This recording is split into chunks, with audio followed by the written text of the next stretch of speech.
So I remember thinking even after that, like, I'm only 15. I have 3 more years in this house. How do I get the people that are here in this house to love me? How do I get them to actually like me? What do I do? What do I change about myself?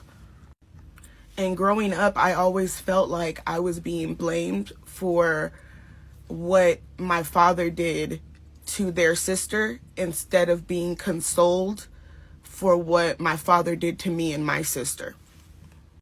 So the next thing that I thought was, okay, change your last name. If you change your last name from Fentress and you become one of them, you take your mother's last name, it'll show that you have no loyalty to that side, that you don't want anything to do with that side. So I even went to my aunt and I asked her, can we change my last name?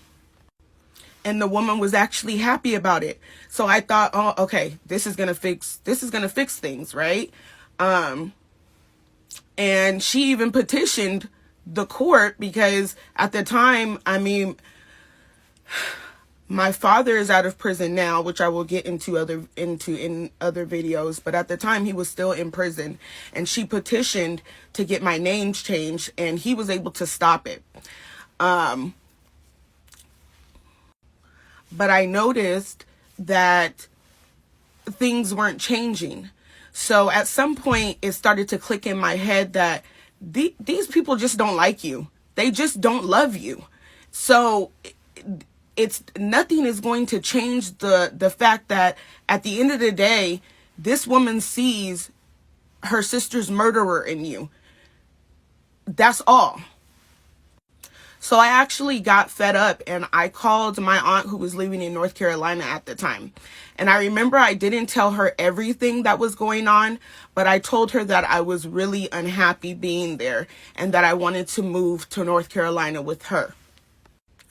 Because of how long my aunt had me, my aunt in North Carolina didn't think it was going to be that easy. So she told me, why don't you sit down with her and have a conversation and just tell her that you want to spend the rest of your time in North Carolina with me and your cousins. While I was on the phone with my aunt, my other aunt walked into the house, and I hung up the phone really quickly because she did not like me to be on the phone. And now I know it's because she really didn't want me telling people what she was doing. Like for part 7.